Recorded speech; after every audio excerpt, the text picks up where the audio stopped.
Hi everyone, and welcome back to part 3 of Bellara's cosplay build video series that I've been doing. It is now after the convention at San Diego Comic-Con. I get to tell you all about how I was con crunching right up to the day.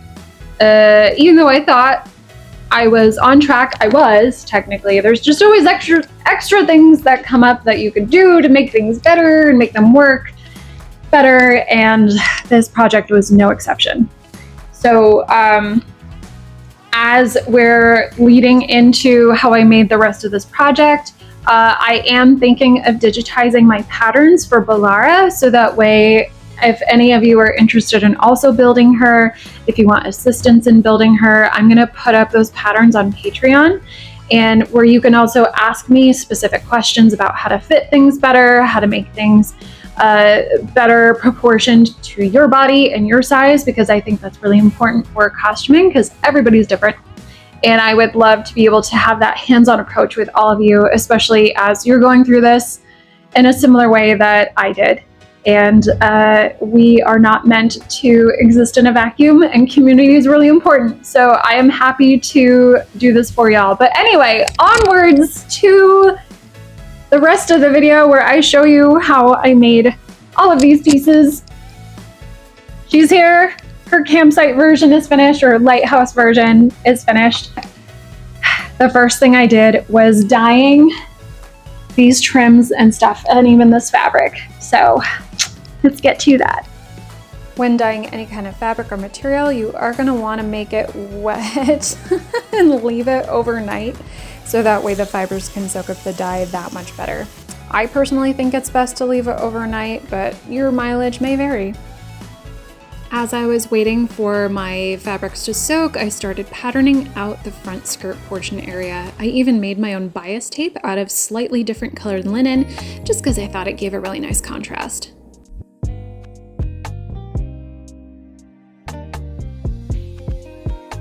A wall where this piping is a little bulky and it curves a little bit. I'm trying to figure out how to attach it so that way it won't be too bulky, I won't have this end showing, but then also not messing up my beautiful work that I worked so hard on. So I've been debating if I should cut this open and insert this kind of how I did with the pants, or if I should stitch it on top, or if there's a way that I can tuck this inside. And it's kind of a dilemma, and it's a bit of a problem. Okay, so after asking some trusted people, I have a few different options. Either I take out the cord from all three, or I take out the cord from two of them, or I take out the cord from the middle one. And I think either way, it will lessen the bulk if I take out the cord at least on one or two of these. But if I do leave the cord into some of them, I'm going to have to shorten it. And I think that is a thing that is okay, because I like this dimension. I just don't like it being super poofy, because right now it is really sticking out. Okay, so I'm going to start pulling out the cord, and I'm terrified. I hope this works. I think what I'm going to do is do it on the two edges, and then we'll figure it out from there. I took out the cord from the two sides, and I trimmed down the edge of the cord on the inside of the middle one, and I think this is going to work. I'm going to fold this one over, I'm going to baste it down, and then I like the shapes that it's making here, so this thing is going to be more visible on top. This one will be more rounded, and then this one will be smaller, and I think that will look good stylistically. Huzzah! I'm pretty sure people are gonna think I'm a Zelda character with this on, but that's fine. Before I glued down Bellara's Triforce shaped pieces, I tacked down this diamond shape that seems to be part of the design of her overskirt, and I think not only did it help for structural reasons, but also just to give me a guide for where to put everything. So I left it overnight with some pressure on it, and ta-da! Now it's stuck there, it will not budge. Huzzah! At this point in the process, I had just hit 105 followers on YouTube, and that meant so much. So that meant a makeup test and a costume test of what I had finished so far. That first time, I actually painted on the facial tattoos, and I knew I had to figure out something else. But I was very pleased with how everything was coming together, and it was so fun to be able to show it off for everybody. Thanks for all of your encouragement, everyone. It means a lot. Next was hand sewing all of that trim.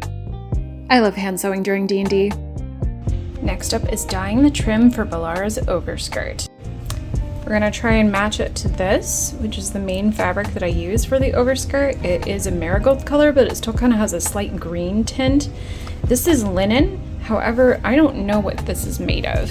I think it's cotton. This one in particular might be a cotton blend. I guess we will see. That's kind of the downside of getting things from remainders, but also a huge blessing too. Super affordable. Never know what you're gonna get. Sometimes you get something absolutely perfect, like this stuff, and you don't know what it's made of. Try dyeing it with Rit Dye More's all-purpose dye. We'll see how it goes. So because we're trying to dye it to this color, I looked on the dye chart, didn't really have anything for kind of like a greenish marigold. So I think what I'm gonna do is I'm gonna slowly introduce the marigold, golden yellow, a tiny bit of lemon yellow, and the tiniest bit of truly green. I hope I don't mess this up. This is why we go slow and we add as we go. We don't dump it in all at once because that's not very helpful, and I only have so much dye and I don't want to mess up my dye job, but you know, mistakes happen. We'll see how this goes. Maybe this isn't the best way to do things, but this is how I do things. So when I'm pouring in the dye, I actually test with little swatches of paper towel just to see what the color is like. It's a little hard to tell here on camera, but this was just with the golden yellow and the marigold. This was golden yellow and marigold, but more highly concentrated. This was golden yellow and marigold with just a tiny bit of green. What is it called? Truly green. And then this is definitely closer to what we're going for. And then this is with even more marigold. And I think that's the one. Seems to work. We'll see how it goes. Okay. After having dyed stuff, I'm surprised this is made of synthetic material. I thought for sure this was cotton, and I thought for sure this was synthetic, but no, it was the opposite. So I'm debating what to do with either of these. This came out way light. I might try dyeing it again with synthetic. Dear reader, she did not dye it, for she ran out of time. In the meantime, I dyed what was left over of some of my linen to kind of go over Bellara's hip area. It looks like she has kind of like a quilted thing going on. So instead of using leather, like how it looks in the image, I am using more linen and poly cotton batting. I've never quilted before. There's a lot of firsts going on with this. I think this thing will go best with this color. Right now this one's still just a little too light for my liking, so I'll place things together once everything is dry and see what happens. Works or looks best for the overall costume. Yay! Believe it or not, my happy place is hand sewing. So after the stress of dyeing things and them not necessarily turning out the way I wanted them to, I was very happy to take a break with this method of sewing. Overall, I'm really glad that I decided to finish the edges of the overskirt with a bias type kind of situation, because man, it really adds to that drip, and just the way it lays and adds just a slight bit of weight and structure to the whole thing. Just mwah, chef's kiss. The stitch that I'm doing here, I think, is typically called a whip stitch. So what I'm doing is I am taking just the tiniest little bit of threads from the opposite / the front side of the overskirt that's going to be visible on the outside, and grabbing just a few of those little fibers, pulling the needle through, and then pulling the needle through the back of the overskirt so it won't be seen. So it creates these tiny little stitches and a little spiral pattern, and it just looks so good. I will say, if you decide to use bias tape that doesn't exist already yet, please press it with an ironing board. It will make your edges so much crisper and it will be so much easier to sew. Trust me on this. At this point, videoing was so sporadic, I was in such a rush, but I did end up making the quilted belt, which was a challenge. I've never quilted anything before. I think it turned out pretty good. Thankfully, most of this is actually going to be covered up by the leather belt that goes on top. And fortunately, when I dyed this, it's funny because on camera it looks much more modeled than it does in person, but because I dyed this fabric, it almost already has a leather look to it, which I'm into. This will be weathered some more in the future. I just need to move forward on crafting the pieces, and then weathering should be a breeze after that. Okay, so this is connected with snaps here. Ugh, my camera will focus. Okay, there we go. So this is connected with snaps. I figured that would probably be the simplest and easiest way. This is hard to do with one hand. Anyway, simplest and easiest way to get that piece attached. I think what I'm going to do is add another set of snaps under here so that way it can adhere to the underskirt in a way that it won't shift around too much, because that is something that happens on moving bodies. I'm not a mannequin. What a concept.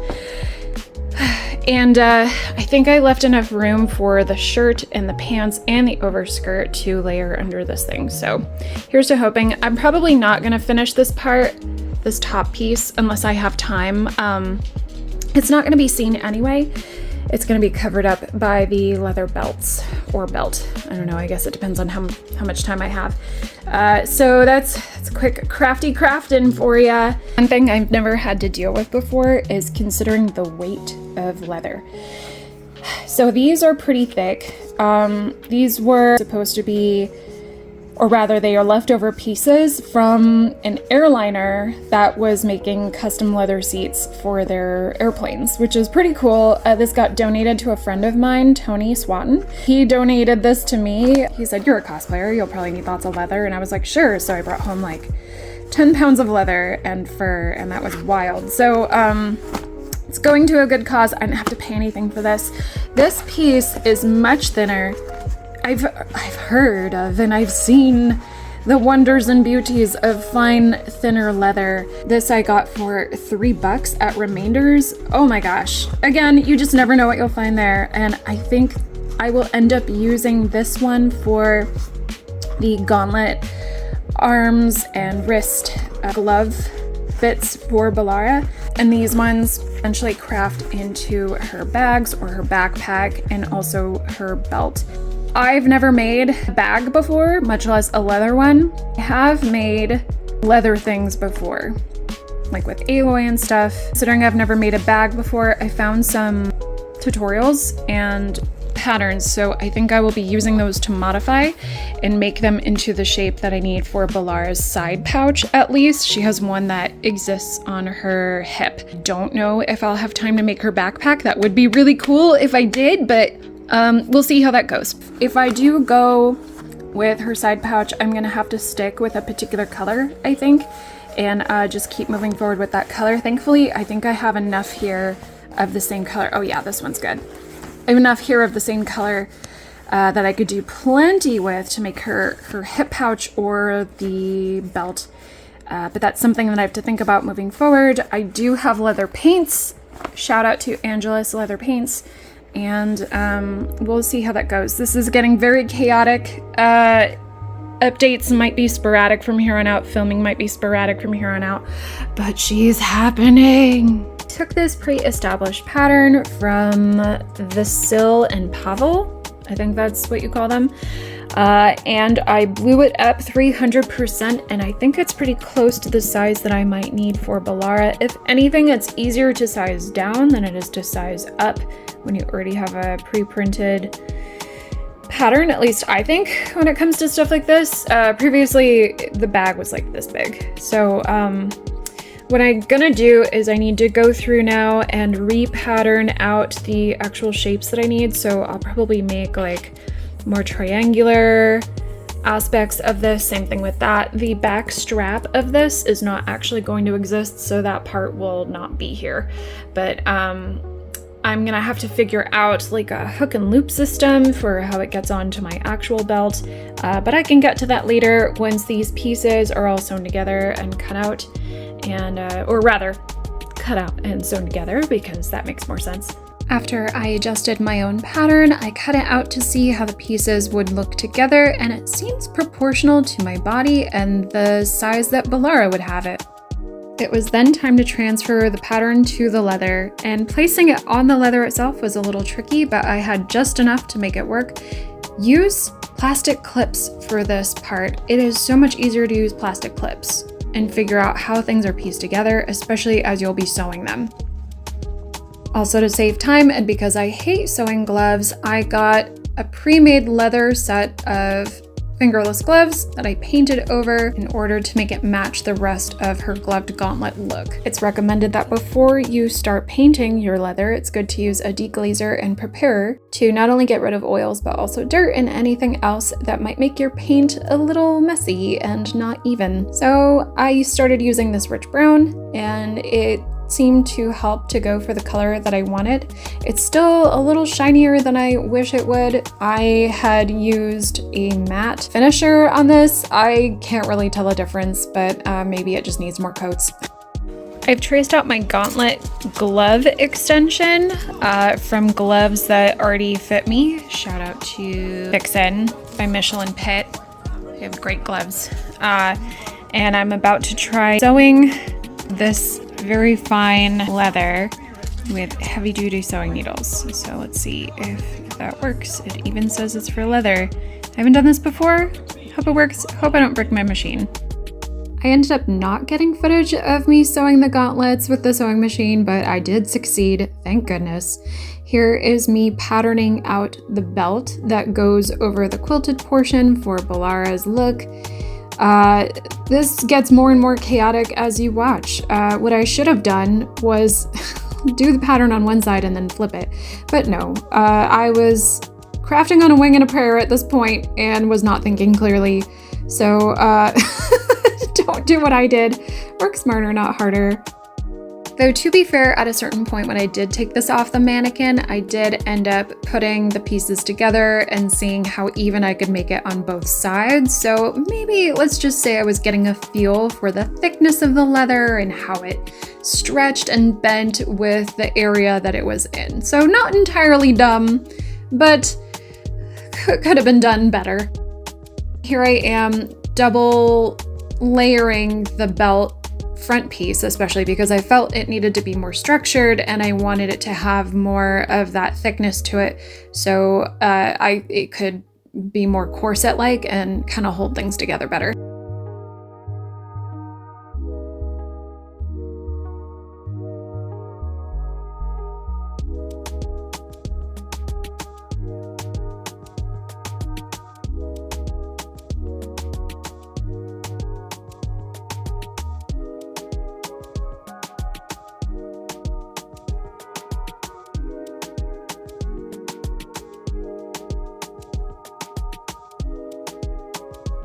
I did the same thing with the strap, so that way the belt was all one big piece and it could loop around itself and self-attach.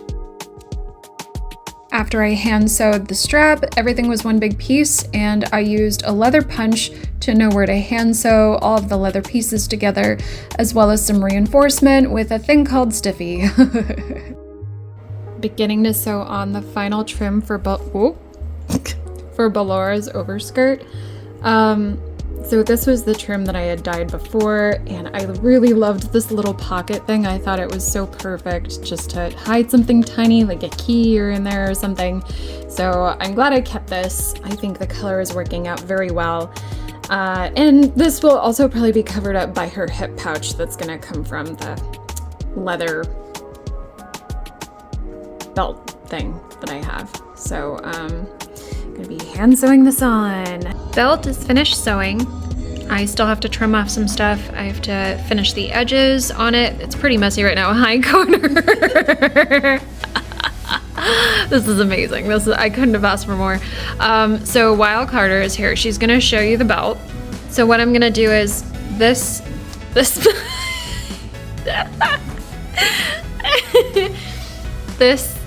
thing, the strap is gonna wrap around my waist, and then I'm gonna make a hole right here for the strap to go through, and then it will probably, excuse you, miss.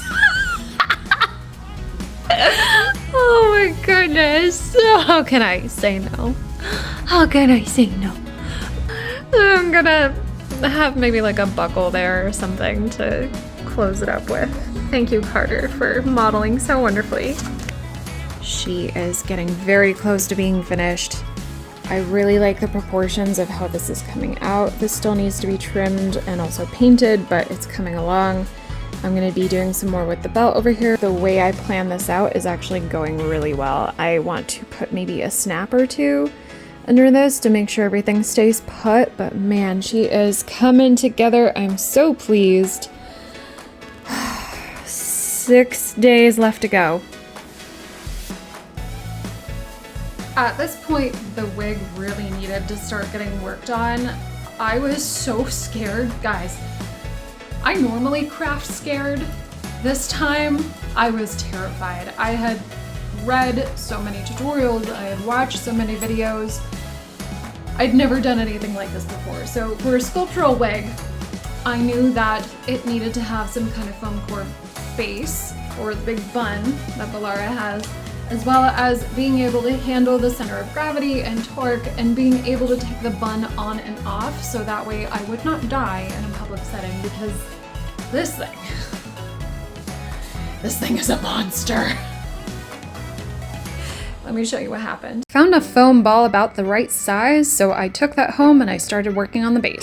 The base wig I had gotten seemed to work relatively okay for what it was. It definitely has a hard front. It had just enough hair to get me started on my journey, and everything was more or less going in the correct direction, so that was a good start. There were ways I wanted to have it look more natural, so I started taking apart the wig, sectioning off the top part for Bellara's little bump it, taking out hair from the area in order to hold her bun, and this is where things started getting really tricky in a trust the process kind of way. Basically, I'm making the base layer an anchor so that way the bun has something to screw onto so it can pop on and off. I ended up using a bottle cap. I used poly cotton batting because I felt it breathed a little bit better, and so that way also the warbler would have something to attach to.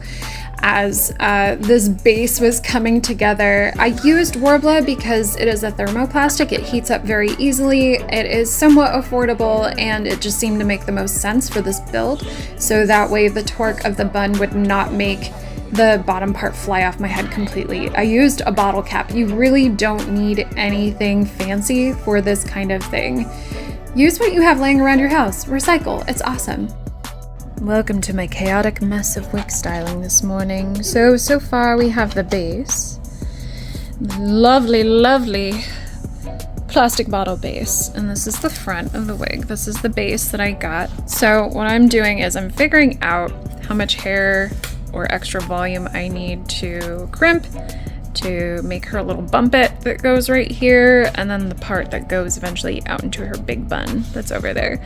So I think what I'm gonna do is I'm gonna split this clump and I'm gonna crimp it, and then I'm gonna tease it, and I'm probably just gonna glue it and lay it down over here, but there's not enough hair over here, and the hair that I had previously wasn't quite going in the shape that I wanted it to, so I'll probably start with gluing these down perhaps, but I'm gonna get some extra wefts that I have and I'll probably start gluing it down here, just a couple, and then pushing them in this direction so that way it will form the ponytail look that I need.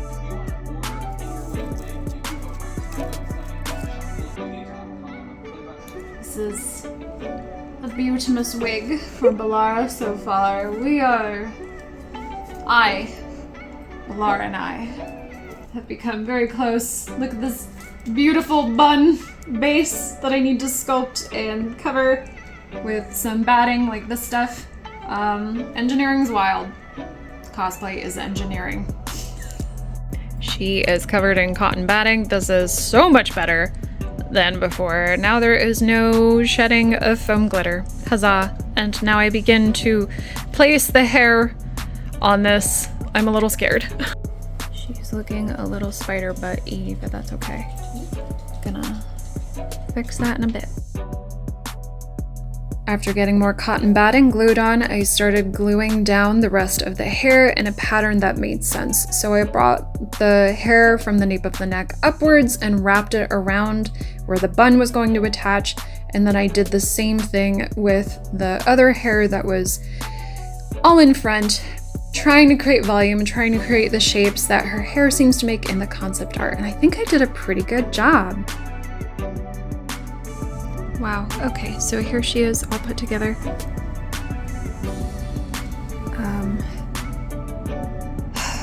She's a chonker. She's not quite done. I still have to go in and do the edges of the wig so that way it blends in better as an actual hairline rather than being hard.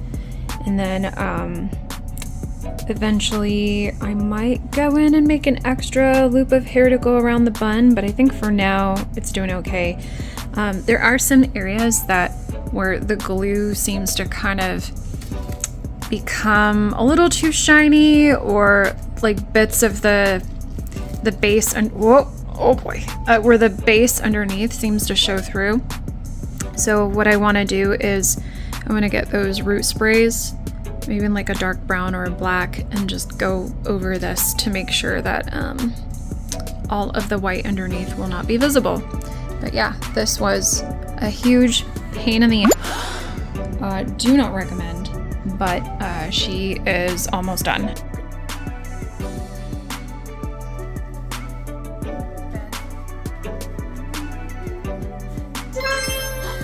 Thank you. Side note for leatherwork and painting leather, do not use deglazer on the areas that you painted using Angela's leather paints. I made this mistake and it took off my paint. Don't do what I did. Next, I measured and patterned out the embellishments on Bellara's belt. I think in-game this is actually part of the leather texture, but because I don't have those skills and I'm a better painter, I decided to do it by hand.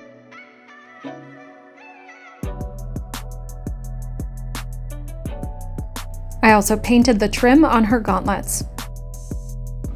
For Bellara's earring, I am doing this based off of my own proportions, so your mileage may vary depending. I am making each piece of her earring about 2 inches tall, which makes each of these about 1/4 inch each of these triangles. She has about 4 triangles on each row, and she has about 4 rows, so that makes 16 triangles total. Thank you, Brad, for pointing that out to me. Since I'm doing 4 different rows and they're kind of stacked on top of each other, I figured this one will probably be swinging freely if I can engineer that. The other 2 will be stuck together, and then the 4th one will also probably be dangling freely. I'm not sure how that's going to work on my actual ear when it's on my person, but I'll get there soon. Right now I'm just kind of figuring out how big this is going to be in relation to my actual ear and the space between my ear and my shoulder. And then I'm going to move on to the cuff part when I'm a little more awake. At this point, I put everything on the mannequin to see it all together, and woo, what a mix of emotions. The next morning, I started working on the hairpin that Bellara has. I used a bamboo skewer stick just to try and get something that felt both strong enough and pokey enough to make this work. This ended up getting stuck in the bun, so I had to work really hard to pull it out. It also needed to be shortened. This wasn't very safe, but please, next time if you guys do something like this, use the proper protection. It is very important. Taking more of a break from wig and hair stuff, I started getting to work even more so on the ear cuff, making pieces out of Worbla, making sure that they were thick enough for the layering that I needed and the portions that I needed, so that way it could hang on my ear comfortably and also be proportioned to not only my measurements, but also my elf ear measurements. When working with tiny pieces of foam or even Worbla, I like to use a piece of tape to help hold everything down while I'm heat treating everything, and it does help prevent things from blowing away. Not entirely a fail-safe option, but it does definitely help.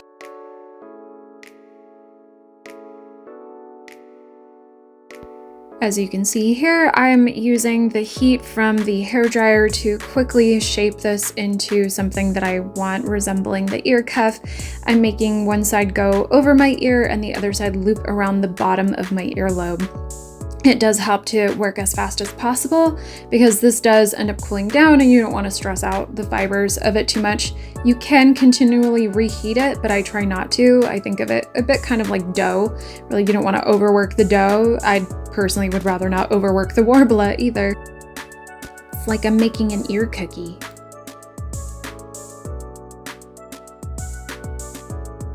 After I got the back portion of the cuff all proportioned out and I got the front portion of the cuff also worked out, I started attaching the two together in hopes that the stickiness of them would make it work. Of course it did. It's thermoplastic, it's pretty rad. So I had this precarious setup that I tried doing to help it cool in place, but it just turned out that I just needed to hold it for a while and that was kind of annoying, but it worked out.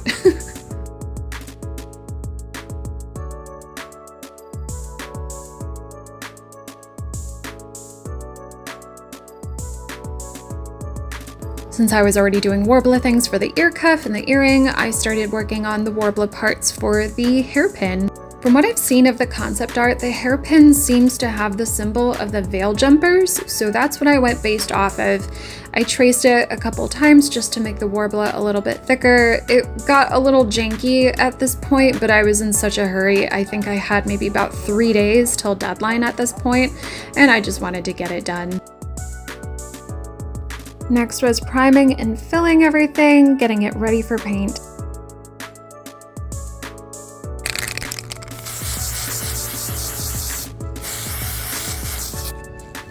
After spray painting with Montana Gold, I also ended up weathering everything with a mixture of acrylic paint.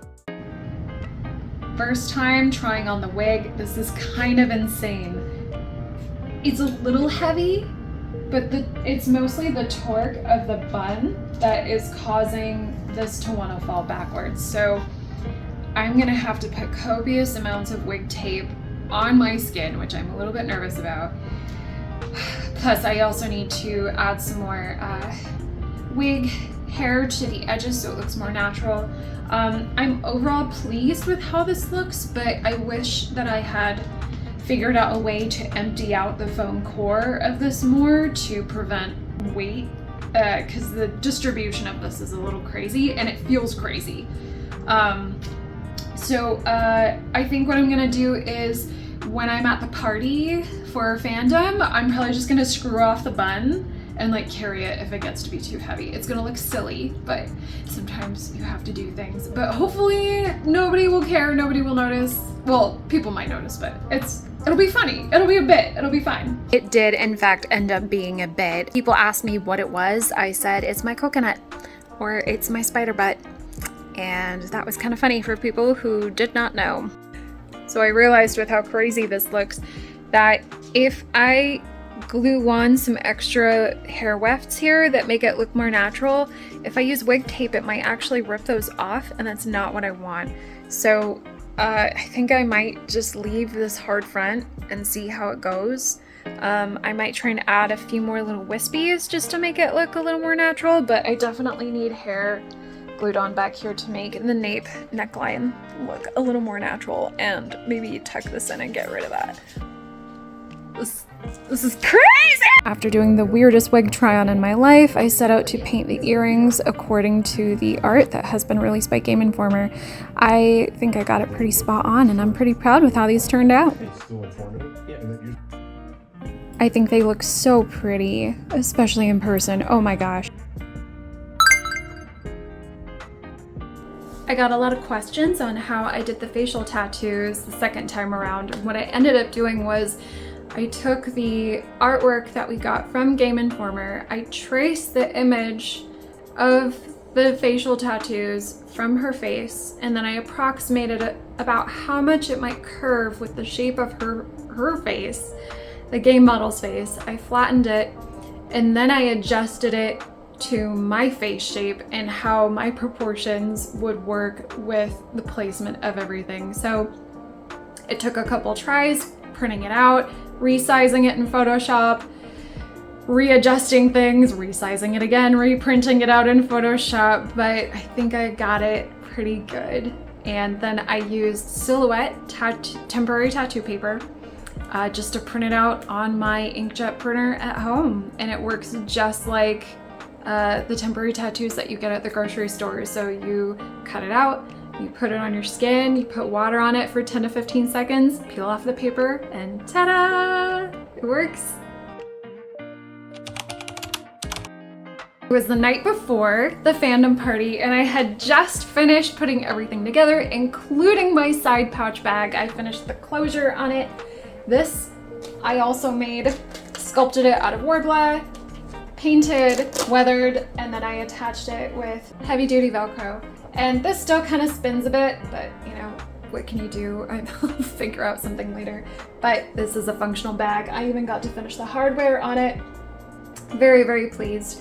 The hardware that I wanted did not come in time. It arrived after I left for the convention, but I'm glad that I had available resources near me so that way I could finish up this portion, because wowee was it down to the line. So the night before the fandom party night, before I left for San Diego, I did a full try on. I did a live on Instagram where so many of you popped by to see how I was doing and how things were coming together, and it felt so good to get it done and to see everything put together. I can't believe how cool this looks. I did this. Wow. I made this. Holy cow. With the help of some people, of course, but you know, that's incredible. I did it. I did it.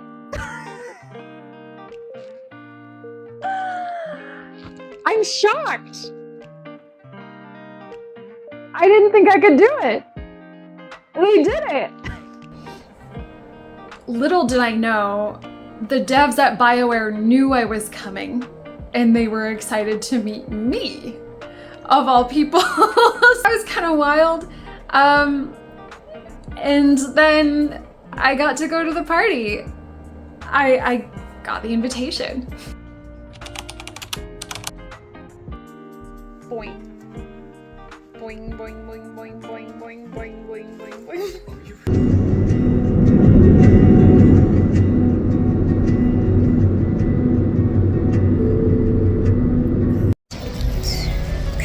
We are walking from the car to the event.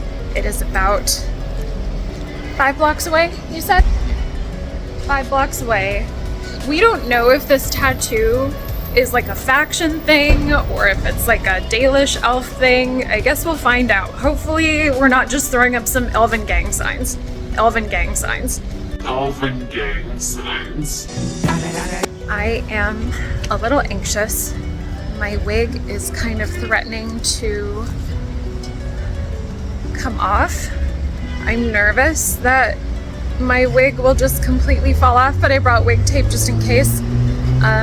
Gonna do my best. I do have husband here to encourage and support. He's been wonderful.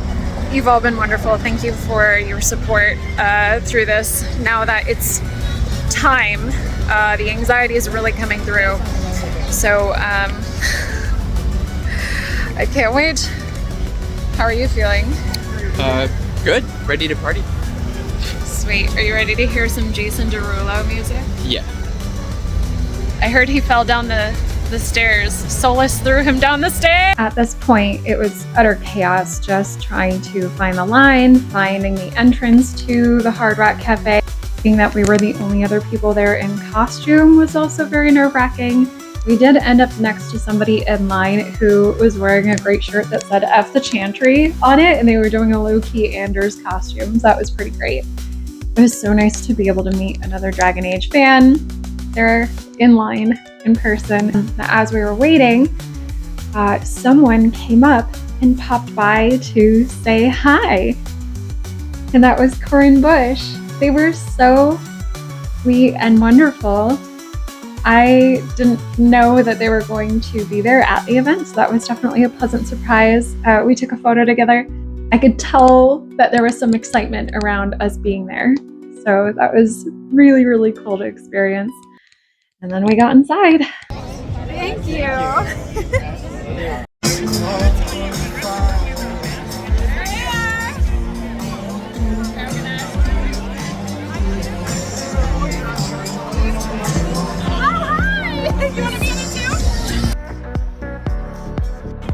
When we entered, it was already so packed. There were a lot of people standing around, drinking, chatting, waiting for food.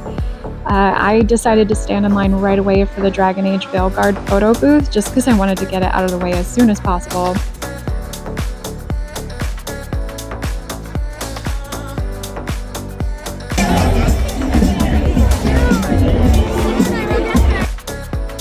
I'm not great with names, but I am good with faces, and I guess there were a lot of people there that I recognized, but I could not tell you who they are.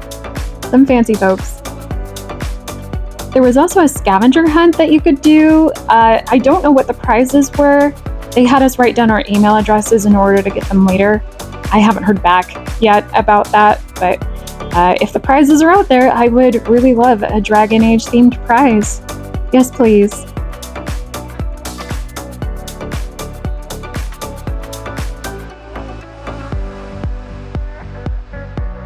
This is the very little footage that I could get of the photo booth. They were rushing us through pretty quick, probably because the line was so long. So sorry I couldn't take more footage of the process, but here's a little snippet of what it was like.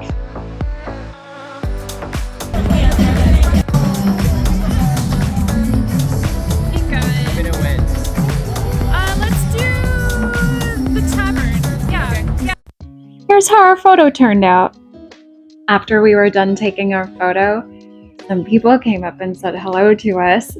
Some of those people were Gary McKay, who is the general manager at BioWare, Harris, who I know through BioWare's community management, and John Epler, who is the lead writer on Dragon Age Veilguard and the character writer for Bellara.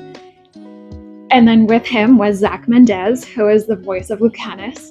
So that was also super cool. Very exciting to see their excitement over my costume and talking a little bit about the game with them, geeking out a bit. Of course, I did not ask any questions about the game because they are sworn to NDA blood oath secrecy, so why would I risk the sacred pact?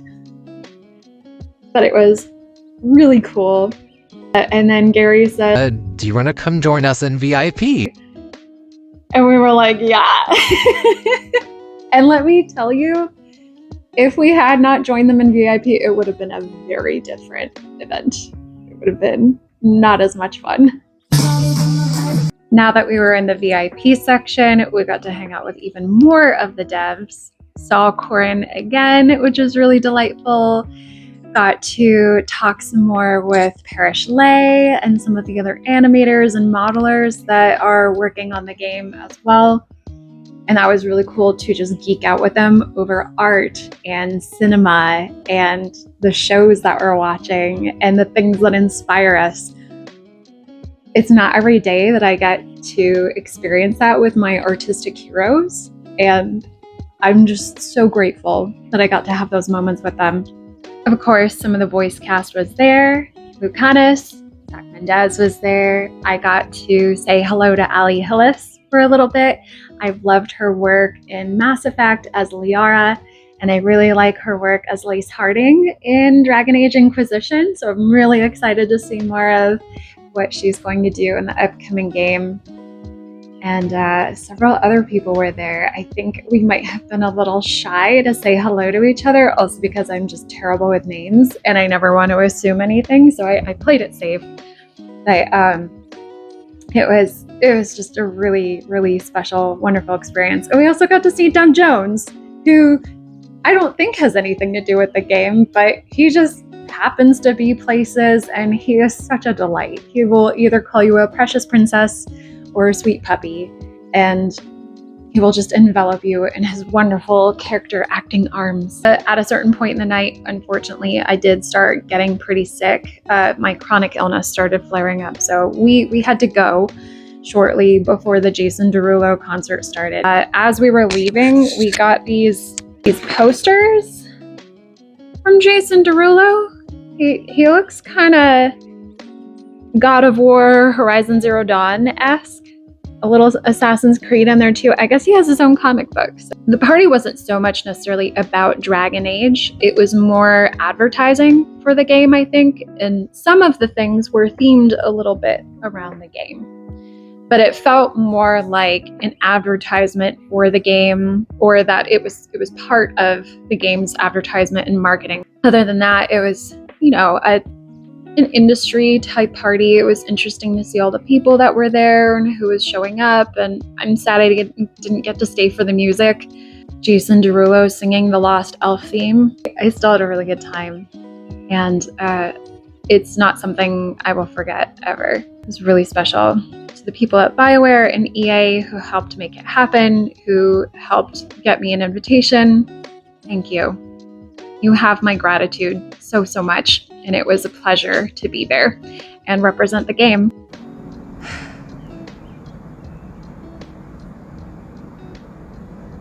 I can't believe that happened.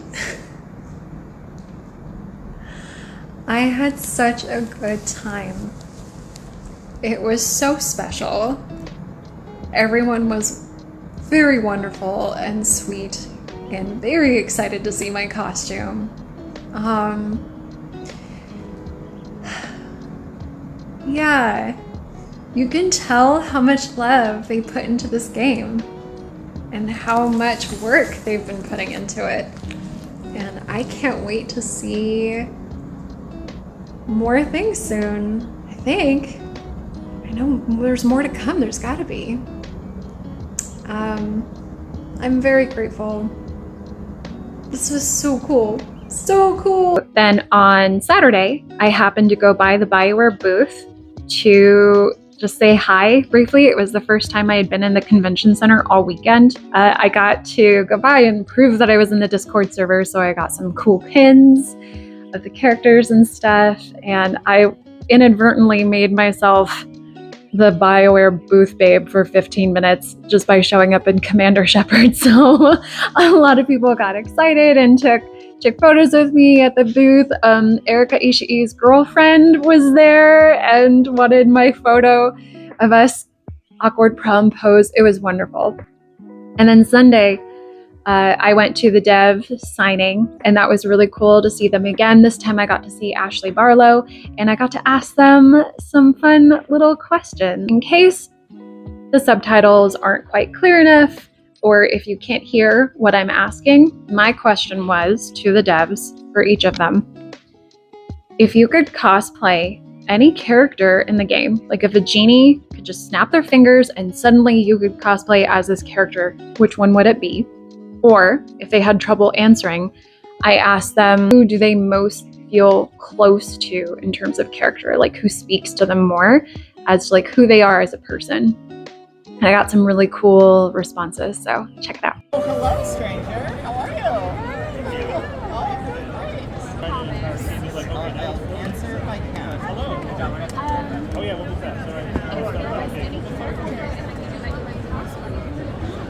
I feel most connected to is my bars. Of course. But if I couldn't cosplay, I don't know how to cosplay. That's the thing. If I could, If you're magic genie, I would do cosplay.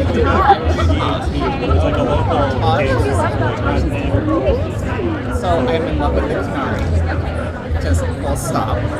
And It's very Tosh weird that is people on the compare train, so things she's and also compare what I say. I just really relate. I love the scale, the armor, I love the retaining pieces. So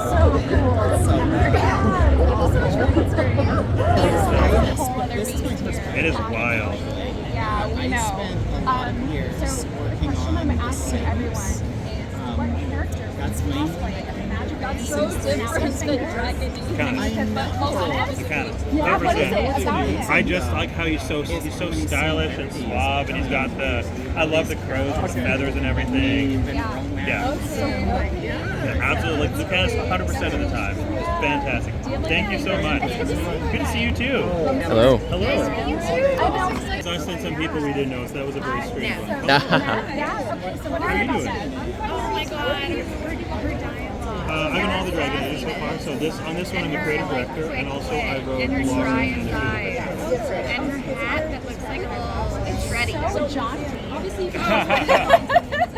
yes. I love that everything about her. We don't really like to write books. I believe we're saying it's Cassandra. But now I need to ask you. Oh, no, I'm sorry.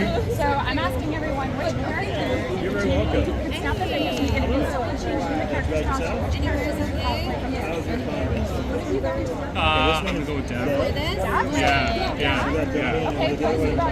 Dabber's got some awesome armor pieces. I'm a big face hands animator, and so when I'm animating Dabber, it's kind of like that's what Dabber. His hands and feet, from any pose, it always looks amazing. I don't know, because it's all like interlocking pieces of metal, and yeah, great. Yeah. I wonder if people will have trouble cosplaying that. We'll see. We'll see. So there we have it. My Bioware-filled San Diego Comic-Con weekend. Super magical. Stay tuned for a digitized version of my Bellara costume patterns. They will be going up on my Patreon, as well as the tattoo design that I traced for her, and any other updates and upgrades that I'm going to be making to her costume, especially as we have new concept art coming out in the next couple of months, and then of course the game's release this fall. Hoping for late October. Light a candle. Thank you so much for watching this vlog. I would love to hear your guys' thoughts on the game and what you thought of my costume. And if you have any questions about how I made my costume, also feel free to join my Patreon. I answer questions there all the time.